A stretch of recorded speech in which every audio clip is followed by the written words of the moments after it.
Hi guys, welcome back to Tom Mods Things again. What are we doing today? We are back on Project Saxo. We have not a lot of time to get this car ready. Yeah, we're effectively under sort of a month now until we kind of need to get all the bodywork and stuff ready on this, because this car is going to be going over to Andy at Rapid Masters, who did the 106, and obviously you guys have seen that and how absolutely sick that looks. So what we're doing for this is the decision we've made is we're actually just going to give him the car. He's always wanted to do a sort of a max power build in this day and age, and he's got tons of ideas of things he'd like to do. So what we're going to do is we're actually just going to give him full reign of the car. So effectively we'll shove it over to him, he'll take it on for 2 weeks to kind of piece it all together. I don't know whether he'll be doing sort of polls or anything like that to kind of make a decision on colour, graphics, sort of decals up the side. I mean, I've given him sort of the whole hog really, so he can kind of do whatever he wants with it. So it's going to be as much a surprise for me as it is going to be for you guys. But yeah, basically what we need to do now is we've got, as I say, just under a month. We need to get all the bodywork finished so that by the end of this month I can drive it over to him and leave it with him for a couple of weeks. That should be then the start of July. Obviously, as you know, Max Power Reunion show starts to be off the tail end of July, so it means that it'll then give us about a week to kind of get the car back off of him, do any sort of minor things that we need to do, and then we can then drive it, hopefully drive it all the way up to the show. If not, we're going to have to get trailers and stuff sorted again like we did last year with the 106 and the Saxo. So today what I'll do is I'll fly around the car and we're just going to show you all the bits of work that we have been doing, bits of work that we still need to do, and then we can go from there. So I'll catch you guys in a sec. Right guys, so as you're aware, this is the Saxo project in its prime in the garage at the moment. So as you saw from previous videos, we've been doing a fair amount of work on this already mechanically, just getting various bits sorted, body kit back on. We've also done a lot of tidying up in the engine bay, as you'll see now. You can see there, looking a lot tidier, being by no means perfect. There's still loads of work to do eventually on this, but at least for the moment, this is kind of as it needs to be. Started to strip out various things that just didn't need to be there anymore. Towed alarm, bin it off, don't need that anymore. And then we've got sort of other various bits and bobs that we've been doing as well. But the main kind of stuff that we need to start doing now is all the bodywork. So as you saw, we've done loads of repairs on this front bumper to get this one up to scratch. This still requires a fair bit of sanding in these areas because there was a lot of building up that we had to do for that. So we've got a bit more work on that. We've got sort of these areas around here, which are all kind of off of the what used to be sort of some rust patches that were on the bonnet. We've got some sealant that we need to get rid of in this area. We've got the new screen to go in, at which point we're going to sort out this bubbling that's happening just on this side, and as you can see that over on the other side. So we've got to sand that back, treat it before we bond in the new windscreen.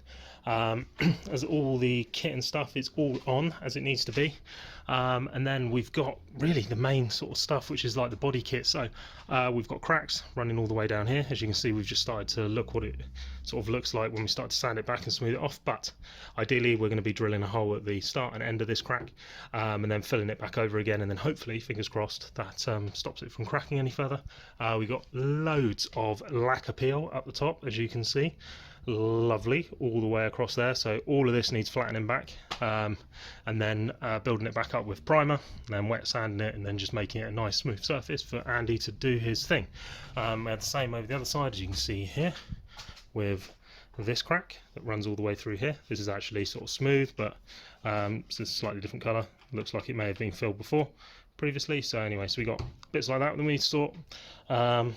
Rear bumper's looking not too bad. We've done a fair bit of work on this already, and then those of you will have noticed that we've had a fair few sort of cracks and various things on this smooth deck lid that needs sorting. Same in that corner as well. And then as we come back around the front, we get to see the bonnet. So as we can see, we've got cracks kind of all around this F50 vent, of where this was kind of cut out the original bonnet and then kind of bonded in place, and then over time the fiberglass has kind of moved, or the metal's sort of warped, and then cracks have formed kind of all the way across this bottom section. A couple up the corners, and then a little bit up the top there as well. So got a fair bit of work to do on that as well. So yeah, so really general plan at the moment is kind of what sort of the videos don't exactly make the best videos in the world, but it's all a process, and I'm going to take you guys along for all of the good, bad, and the ugly. So we've got a lot of sanding to do. We've got a lot of sort of drilling and filling and all of that good stuff. So we'll take you along for that. So yeah, I'm going to crack on with it, and I'll catch you guys in a sec once we've made a bit of progress. Right, and then this wrong way, right way, this is just a way that works for me, so do tell me in the comments if this is definitely not the way, but effectively what I've got is a drill here. We've sanded back kind of where we could see the cracks to the point where we can find the kind of end of the crack here and here on kind of this split line that's run all the way across, and effectively to stop this from kind of spreading any further, we need to kind of relieve the tension and stress that's kind of caused this to crack and split. So effectively what we're going to do is drill at the start and end of the split as it runs all the way along to kind of relieve that pressure, and then what we can do after that is we can fill over the top, which we're going to need to do anyway, which will then hopefully then fill in those holes, and then sand over the top, filler, and then primer, and then wet sand afterwards, and then it should create a nice smooth surface which will last a little bit longer than what would otherwise be the case if you did just sort of smooth over this, because you're not really solving the problem, you're kind of just filling it over until kind of it sort of shows itself again. So anyways, this is the way that I do it, and it seems to work, so we're going to carry on as it is until we're told otherwise.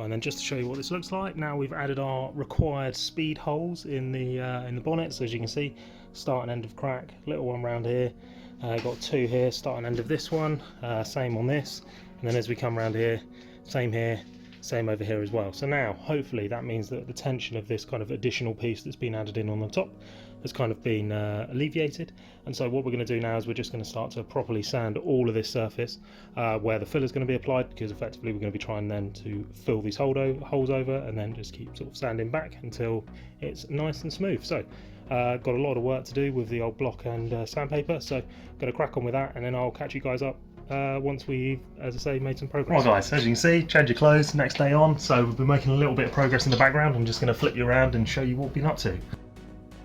Right, so guys, as you saw, we were sanding various bits. What we've done is we have sorted the door out, so as you would have potentially seen on the other videos, we had a big dent in this door, so effectively what we've done is we've sanded it back, so that kind of gave a kind of area where we could add some filler. Then we've added filler over the top, and then we've sanded it all the way back so that it's all nice and smooth. Then as we come around to the front, and obviously put the bonnet up so the dust is everywhere at the moment, but we sorted out the cracks. So as you saw, we had drilled front and back on each of these cracks, then we'd kind of filled it in with the filler, and then as you can see around here, we've then just been working it back just to get it nice and smooth. We're going to get a bigger block and we're just going to go over the whole thing, but what you can see from this is that the holes are all nice and filled in, and you can't tell that those holes were there, which is great. And when you kind of run your fingers over this now, it's just all lovely and smooth all the way across, so that is awesome. As you can see, yeah, we're just a bit dusty at the moment. We're also working on this E-Tech brace that came in, so started to do a couple of passes of polish. Still got a couple of areas where there's a few chips and stuff to get out, but it is nice and shiny, which is cool. That is temporary, so don't worry about that. That's just literally so that we have an air filter on it to get it sort of over to get itself MOT'd. Then we've got the brackets for the E-Tech sitting over there, so we'd kind of been taking all the sort of flaky paint and stuff off of them, and then we've just given them a coat of silver. So we're probably going to go and chuck those on here now, just so that it's kind of in place. And as we come around the back here, the other area is the spoiler, so this is what we're working on now. So going to start to add some filler into the gaps, drill a couple of holes, exactly what we did on that front bonnet, and then we can fill it in, and then hopefully it won't crack again, fingers crossed. And then I've been sanding back the rear boot lid as well. So as we saw, it was kind of cracked around here, there was a bit of work over here, and there's a couple of cracks down here. So again, we're doing the same thing, we're flattening this all back to make it all nice and smooth, so that everything is kind of finished as good as it can be before the end of the month, where it's going to go off to Andy at Wrapping Masters, who is going to be applying some colour. Oh yeah, we did some repair work on this side skirt down here, so this was actually missing a big chunk that had kind of been cut out of this. I think it's probably where the whole of side of this sort of bodywork had kind of come away. I think there was maybe a bit of sort of connection between the two, and so it chipped a load out of the fiberglass side skirts. So obviously we've had to fill that in, and then around the other side there's those little brackets. Yeah, just gradually doing sort of various little bits on here, but it's all looking pretty good. I think we've sorted a windscreen, which is cool. So that was the last thing that we needed because of the crack, which is now not going to show up on camera, which is annoying. But anyway, it runs all the way across here right into the middle, so it's too bad to be able to kind of go through an MOT. So all of this is going to be removed because the new screen's going in, which is a bit of a shame, but I'm sure we'll put another banner or something across the top of it, and then we've got, once the windscreen comes out, a little bit of rust repair to do just in this top area up here. Let's see if we can get it to focus in. There we go. So yeah, so we've got a little bit of work to do up here where there's a bit of bubbling.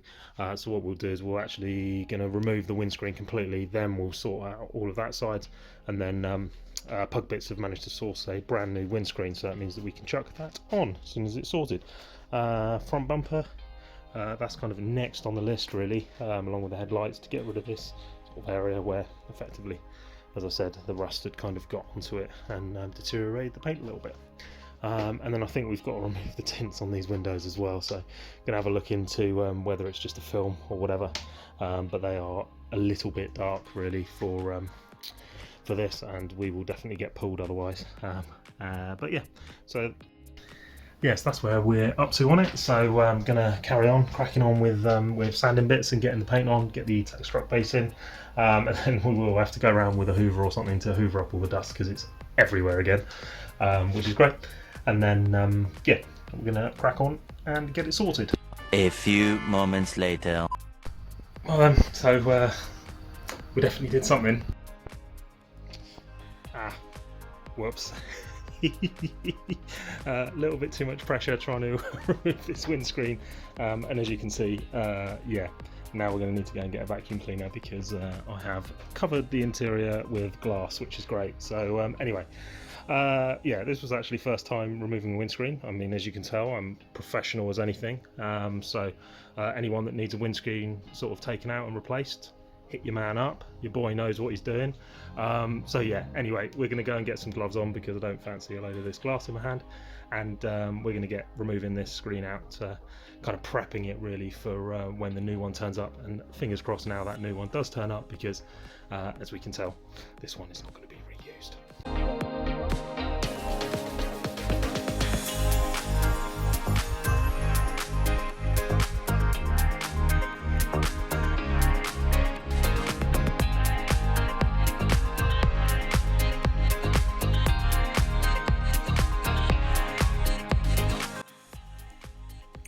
Right, and there we go, guys.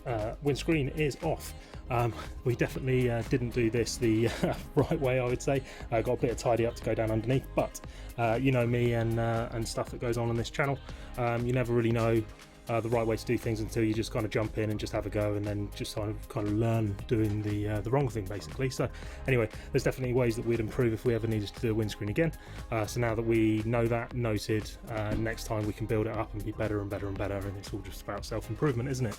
So anyway, the reason why we wanted to get the windscreen out before, say, the new one turned up, which is en route at the moment, is that as we saw in the previous video when I was going around doing kind of the body repair, we noticed that there was a little bit of bubbling just above the windscreen. So it's in this area here, and then the same just over on the other side. Now we could see that there was a little bit of rust underneath that was starting to show through, so we wanted to kind of get the whole screen out just so we could kind of take a gander at what was going on and see how bad it was.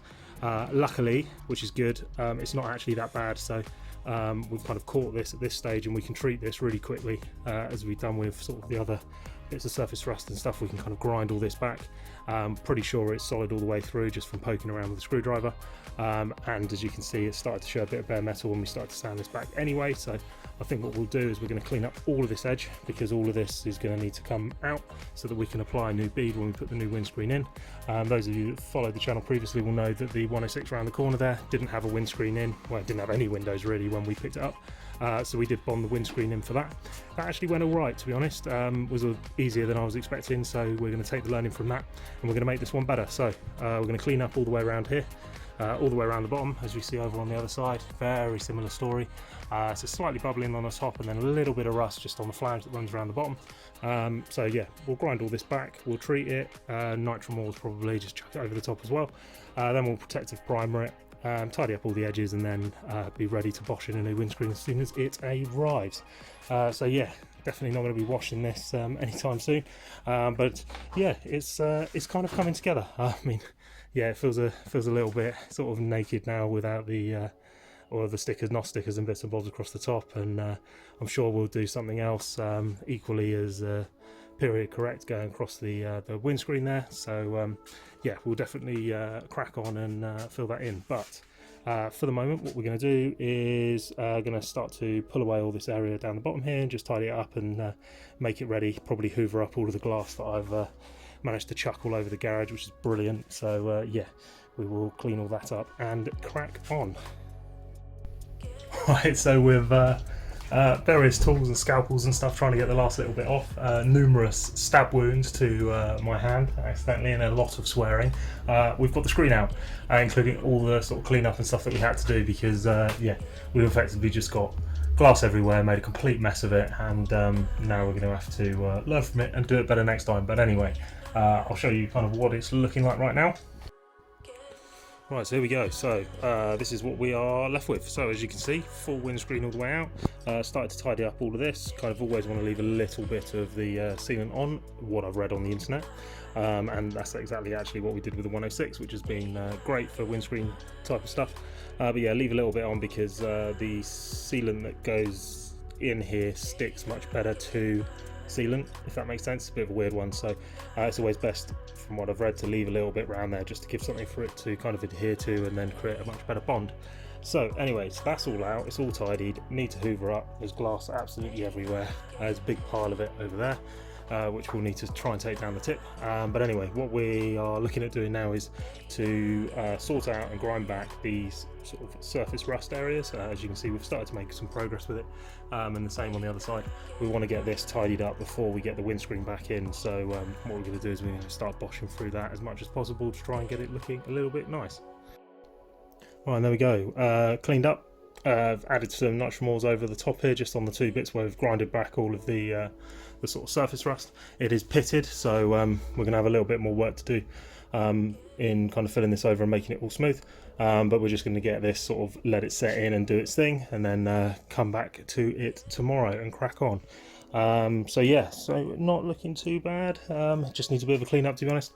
New windscreen, I've been told, will be with me this week. So as soon as that turns up, we'll crack on with getting this all prepped and ready to go in, and then we will be speaking to MOT Centre to effectively get this car booked in and ready to go, and hopefully, fingers crossed, there's no sort of funny surprises and stuff that come from that, but I think pretty much we are there ready to get this MOT'd, which is going to be awesome. So anyway, cheers everyone for watching. Stay tuned for more content. We've been out in the Porsche and stuff recently, so people following Instagram will have seen that we are putting the wheels and stuff back on that and getting that back out and about to shows and stuff, which is awesome, because I know that you guys like that content too. And then obviously we've got the 106, which is also fixed, ready to go. Slight issue with a dashboard, instrument cluster not working anymore, but I'm hoping, fingers crossed, the internet has told me that there is a quick reset which tends to work in the majority of cases. So I need to go and put the battery back on it at some point and see whether or not that has worked. But anyway, yeah, thanks all, and I will catch you on the next one. See you later.